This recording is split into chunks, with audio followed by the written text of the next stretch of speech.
UC faithfuls open new church in Kiapara. Former PM criticises government. And watchdog flags power issue.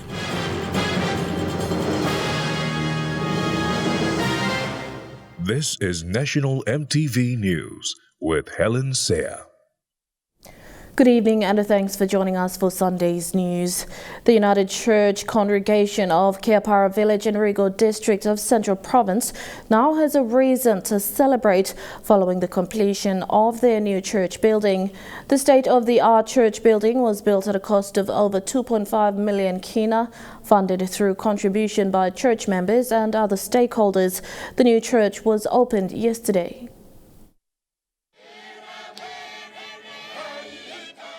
The United Church Congregation of Kiapara sing and dance as they celebrate the opening of their new church building. People from neighboring villages also joined in the celebration.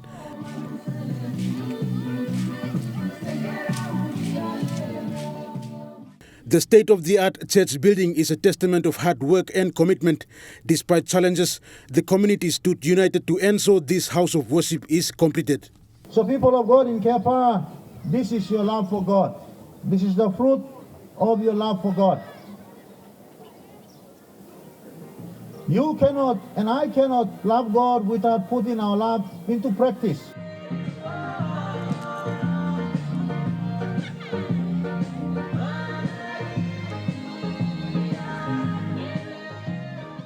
The idea to build this house of worship began in 1997. After years of discussion and planning, the construction of the church began 7 years ago. The new church named Bethel 3 was built at a cost of 2.5 million kina. Most of this funding was raised through contributions from church members with support from stakeholders. Church has taken that loan. People gave up. They said, we are not going to put any more money. We've given you enough money to complete that church. The cost of this building is far greater than what our paper cost will indicate, because there are a lot of costs that do not appear in the costing. But on records, this building has thus far costed us 2.5 million. The double-story church building consists of a conference room, kitchen and an office space on the ground floor. The first floor is the place of worship. The church was officially opened by the moderator of United Church in PNG, Right Reverend Bennett C.I. Thank you for the honor, and I cut this ribbon in the name of God the Father, Son, and the Holy Spirit. Let me encourage you to have this house as a house of prayer.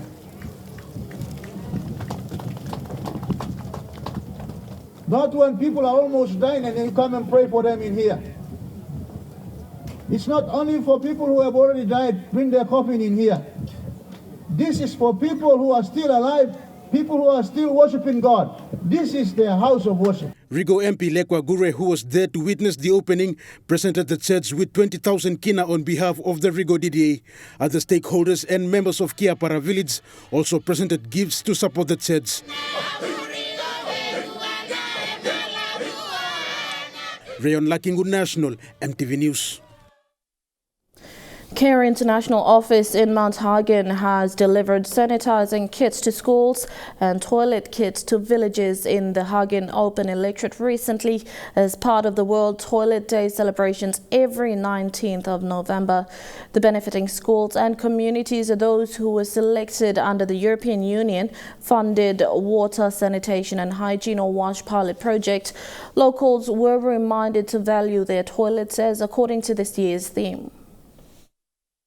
EMTV News has followed the Care International team to one of the communities outside Mount Hagen City. The reception was bad as the locals did not know the importance of having toilets and a clean one. The visit was purposely to educate them on the importance of valuing toilets as we value our homes. The fact that toilets and the sanitation systems are underfunded or neglected in many developing countries like PNG, it poses health threat to marginalized population. Celebrating such day will remind people to take care of their health.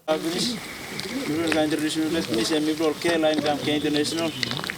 At the day I'm making some World Toilet Day, so community. Care International team distributed shuttle pens for the communities to build clean toilets and not to defecate in the bushes. They also distributed hygiene kits to the participating schools and urged them to practice hygiene at home and at school. 19th of November, please at least do something for your school.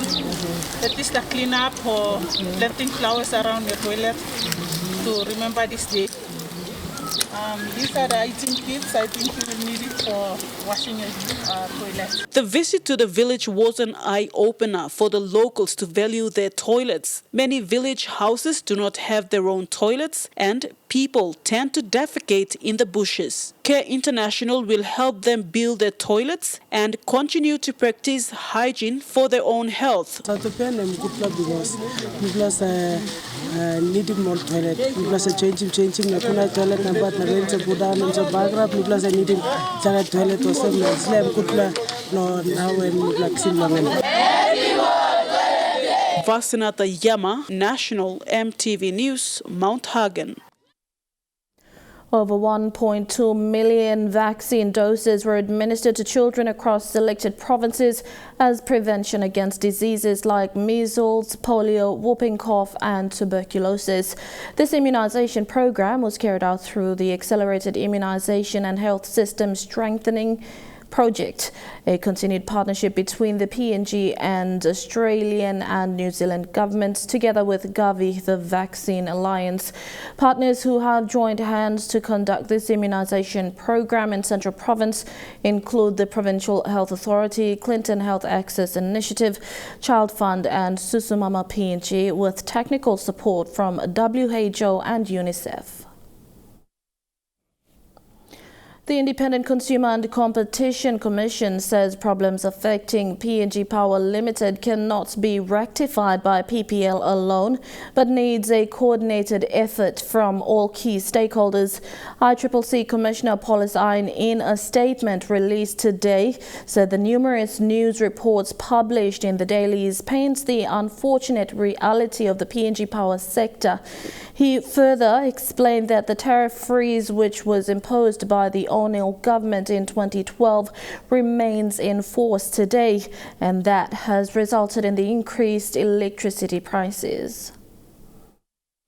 That those issues in PNG Power will be addressed hopefully around Christmas. Continuous power outages faced in major towns and cities throughout Papua New Guinea is due to aging infrastructure.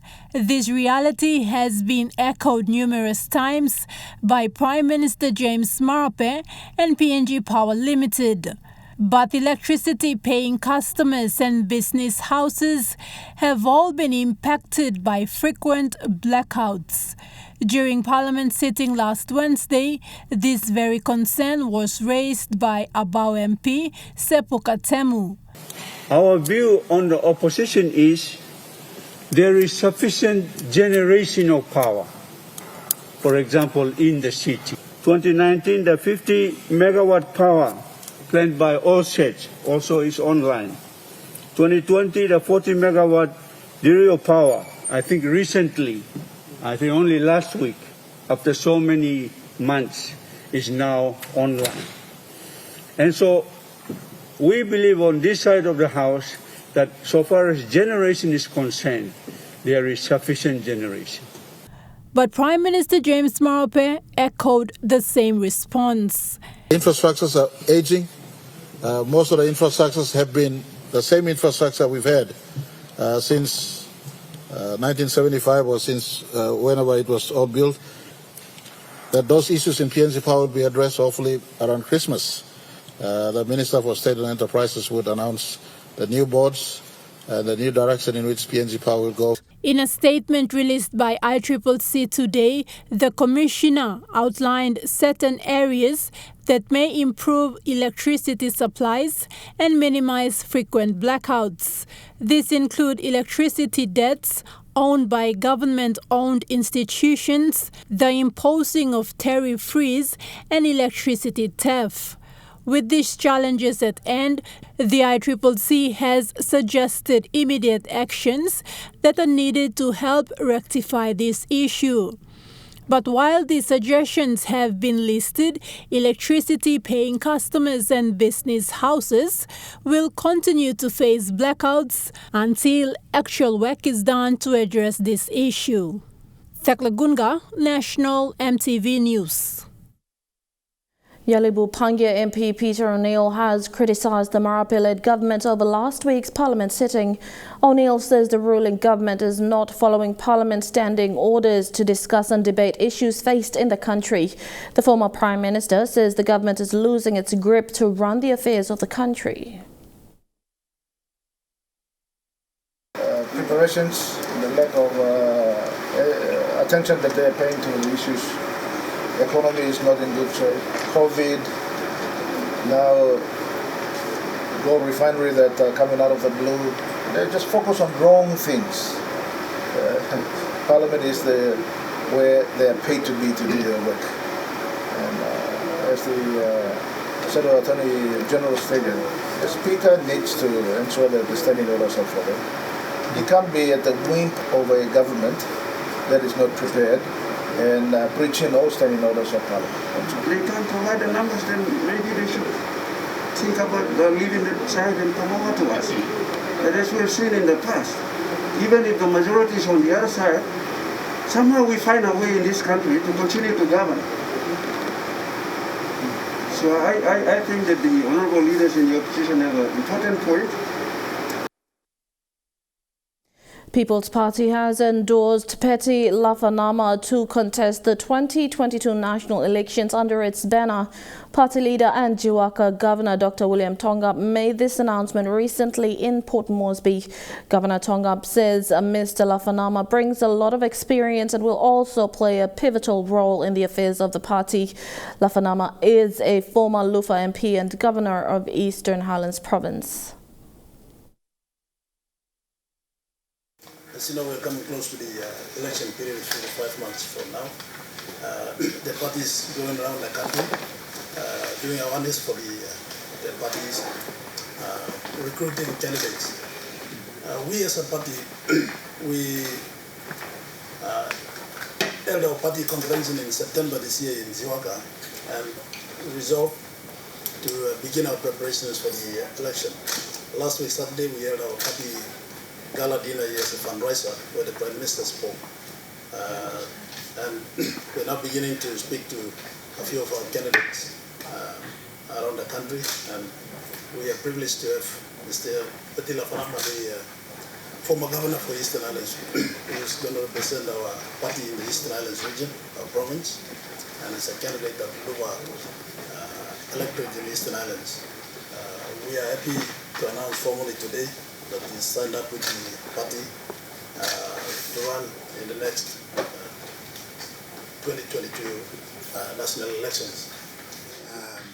And for me, it's not just about winning the election and coming. It's about winning and coming and making a difference. And I'd like to make a difference, perhaps, in the balance of my life with a party that's determined to come in and make a change. And I really believe that the People's Party will make a difference in this 2022 election. So I'm so glad to be.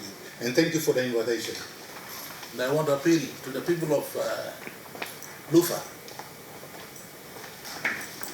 that here you have an opportunity to put someone who's educated well, somebody who's experienced and has got a lot to contribute to the country, contesting the seat of Lufa.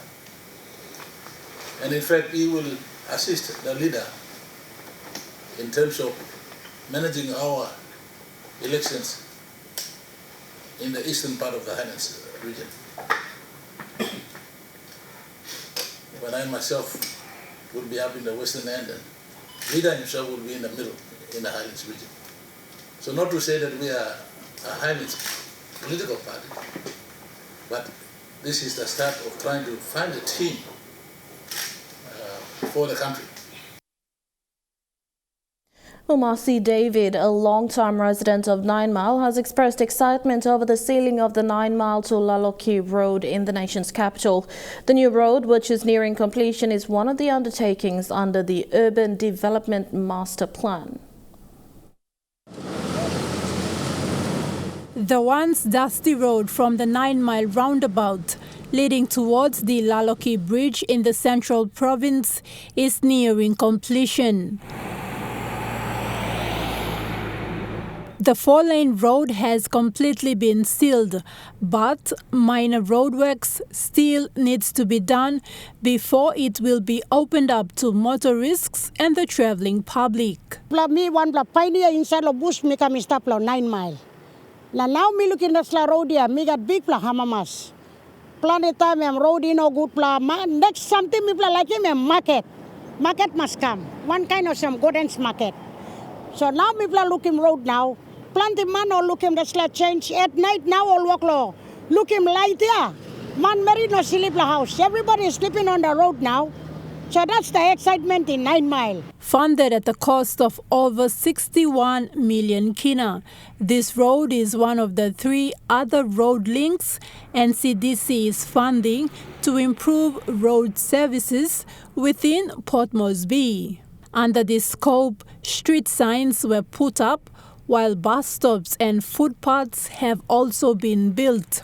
This is to complement existing roads from Erima up to the 9 Mile roundabout. So me got people have much lo government lo walking the road lo me 9 Mile. Me looking changes lo city come reaching me 9 Mile even settlement the road is coming up. Settlement now walk lo looking all this land mindset lo mangi and walk lo change now.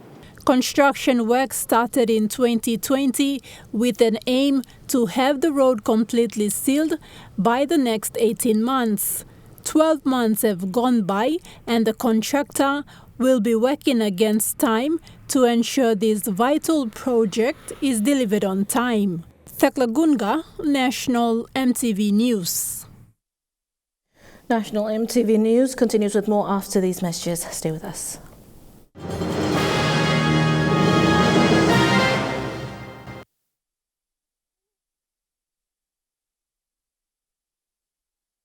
Welcome back.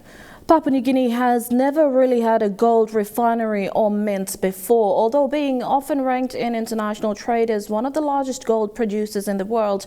Whilst it seemed welcoming news a few weeks ago when Prime Minister James Marape announced after a contract signing ceremony at Government House that PNG would soon have a gold refinery and even a mint, heavy criticism has followed after that, even in Parliament this week.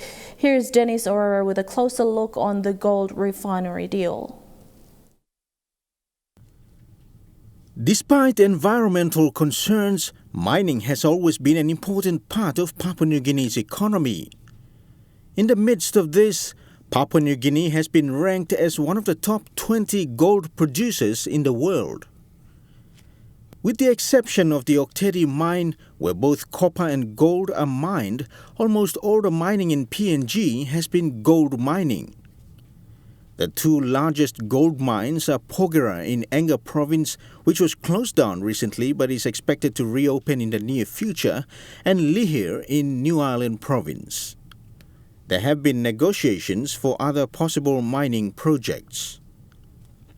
One of the significant happenings in PNG's 46-year history so far was the Bougainville Crisis, resulting from dispute in relation to the Panguno Mine. Bougainville Copper Limited developed the Panguno Mine on Bougainville Island, producing copper concentrate from 1972 until May 1989, when mining operations were suspended due to civil unrest in the area. Rio Tinto is a major shareholder of BCL with 54% and is currently reviewing its stake in the company. The deposit has a mine life of some 20 years and has a capacity to produce 180,000 tons of copper and 480,000 ounces of gold per year. This development marked one of the first major investments in PNG and was at one stage one of the world's largest copper and gold mines. As of 2014, talks of restarting mining operations in Panguno Mine have continued, with BCL seeking official endorsement from the autonomous Bougainville government and the national government of Papua New Guinea. However, PNG has not had a fully operational gold refinery or mint in the country. Last month, a significant signing ceremony took place on a late Friday afternoon at Government House, Konedobu. Amidst concerns of the COVID-19 pandemic taking a third wave surge in the country at the time, especially in the nation's capital, Port Moresby, where the largest referral hospital, Port Moresby General Hospital, was stretched to the limit with high numbers of cases and deaths recorded, Prime Minister James Marape made a historic announcement following the signing by Governor-General Sir Bob Dadai and relevant parties involved in the contract. Today's signing approved by Cabinet. This has been work in progress for a number of years, but we have been keeping our investors around and going around and around in circles. When we came on board, we realized this is consistent with our Take Back PNG agenda, consistent with our downstream processing agenda, where whether it's fisheries, forestry, agriculture, oil and gas, or mining, we must finish downstreaming in our country and export finished product because it value adds to our economy. The PNG government signed a $4 billion mining deal aimed at enabling the refining of gold in country. Prime Minister James Marape said after the official signing ceremony that this is consistent with the government's Take Back PNG and downstream processing agendas. In explaining the new deal, the Prime Minister emphasized on the likely benefits of it. And today we have signed with Refinery Holdings a partnership with State, and State will establish a nominee. They will own 50%, we will own 50% of the refinery going forward. And for the State share of 50%, majority, about 30%, will be funneled to our alluvial miners and our landowners in our country because alluvial mining is substantial. And the alluvial mining aspect is not accounted for. The middlemen, the in-betweens come in, they make the cream, and our poor miners who work in toxic environments go back home with little or next to nothing. The announcement was welcomed by many, knowing that PNG would be going into downstream processing of gold in the country with the benefits associated with it. However, as days and weeks have passed by, concerns have been raised on the deal, particularly in terms of the process involved in getting the deal signed, doing wide consultation, or having Parliament to pass the bill. In the view of some senior and key extractive industry players, as well as opposition MPs in Parliament, it seems the Marape government has put the gold deal in a cart before the horse scenario. On 7th November, former Chief Secretary to Government Ambassador Isaac Lupari released a statement responding to the agreement signing between the State and Refinery Holdings, a Singapore-based entity, to establish a gold refinery in PNG.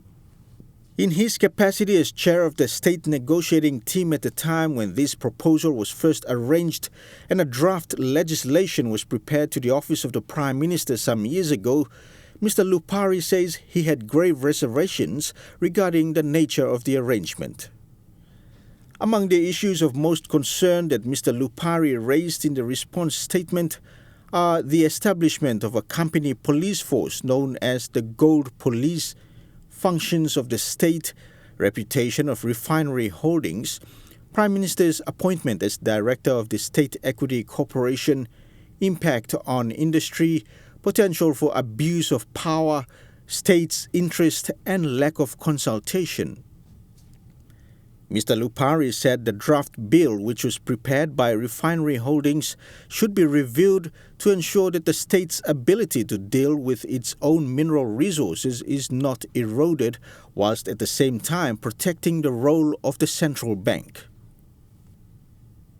He also said that while he commends the Prime Minister for supporting the initiative and his drive to take back for PNG what rightfully belongs to the people, the proposal that the state has agreed to will achieve the very opposite, where Mr. Lupari says it will further erode national power, significantly benefit a foreign entity, and undermine the very basis of lawful authority and good governance that the Marape government stands for.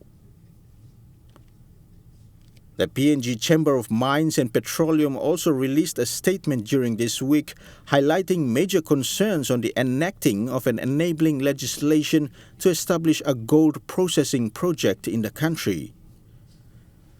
The Chamber was concerned that there has been no consultation with industry about the proposed gold processing project, and therefore the industry and the business community did not know the full implications of the project and requested for collaborative consultation on the legislation before it is tabled in Parliament to ensure that the implications of the legislation on the industry can be fully understood.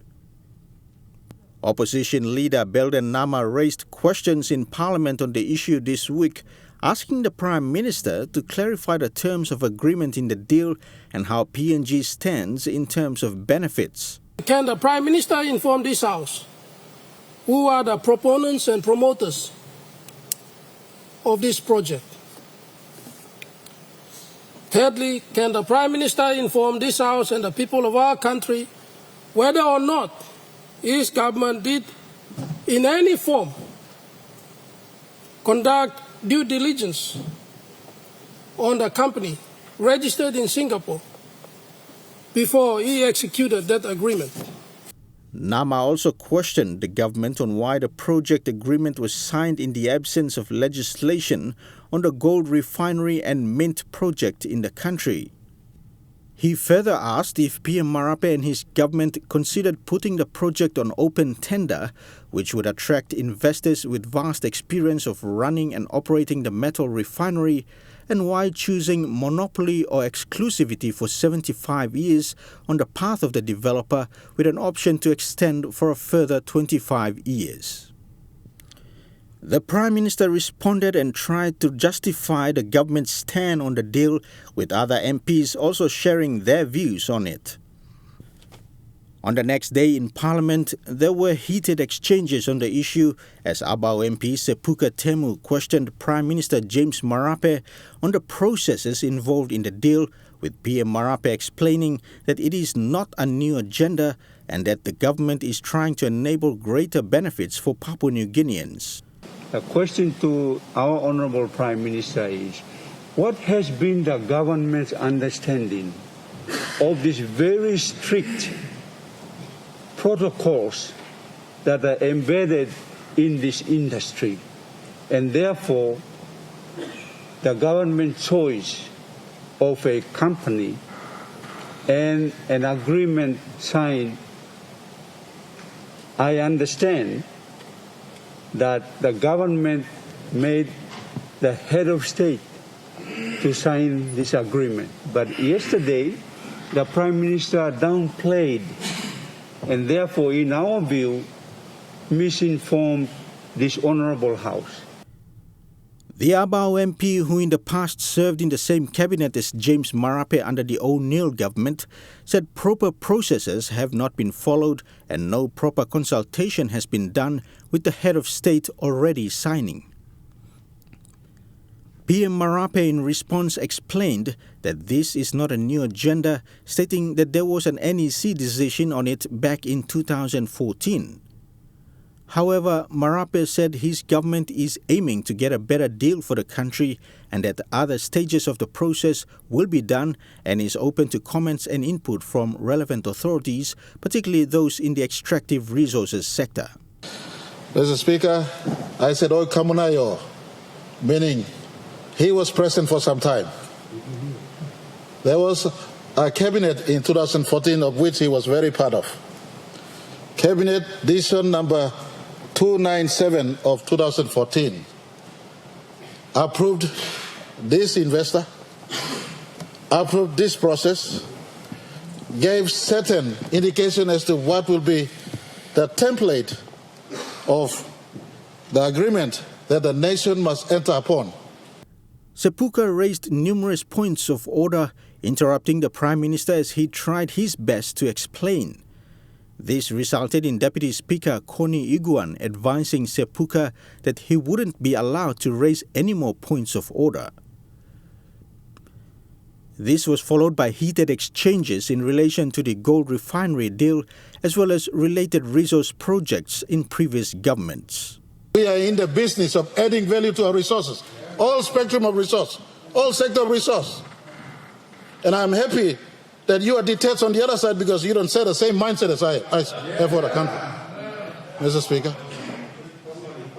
Speaker, the proper doing is taking place, it's taking its course. Not like PNG where you are bulldozing at the expense of landowners, where I have to deal with the legacy of landowners today, Mr. Speaker. Don't talk about do it properly when you bloody don't know how to do it properly. The Prime Minister did apologize to Sepuka afterwards, saying he had respect for him as a senior MP. Works and Implementation Minister Michael Nally raised a point of order, saying the Prime Minister had already explained things the previous day and there was no need to dwell on it further. Minister for Environment, Conservation and Climate Change, Wera Mori, joined the debate on the issue during grievances debate. Minister Mori, a geologist by profession, shared his thoughts on the likely benefits for PNG to have a gold refinery in light of the global gold industry. This proposal is a noble proposal. If we would like to basically see the actual and looking to the future, it's going to provide opportunity to Papua New Guinea to, in fact, address some of its own situations and problems regarding its economic development. So PNG's gold industry is in the middle of determination of its future in getting the best deal for the country, but also by following the right processes. Parliament resumes on Tuesday this week, with the 2022 budget expected to be tabled during this sitting of Parliament.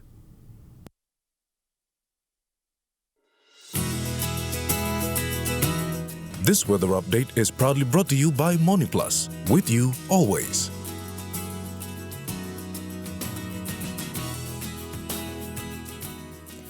I'll look at the weather forecast for tonight and tomorrow. In the southern region, partly cloudy with a few showers and possible thunderstorms in Port Moresby, cloudy with some squally showers in Daru, few showers and possible thunderstorms in Kerema, and cloudy with a few showers in Alutau and Papandeta.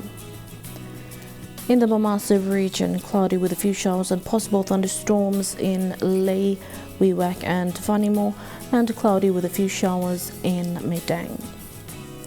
In the New Guinea Islands region, partly cloudy in Lorengau, a few showers and possible thunderstorms in Kavieng, Kimbe and Buka, and cloudy with a few showers in Kokopo and Rabaul.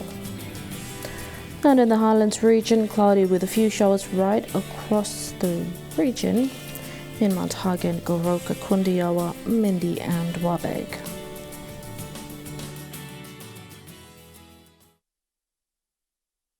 The weather update was proudly brought to you by MoneyPlus, with you always.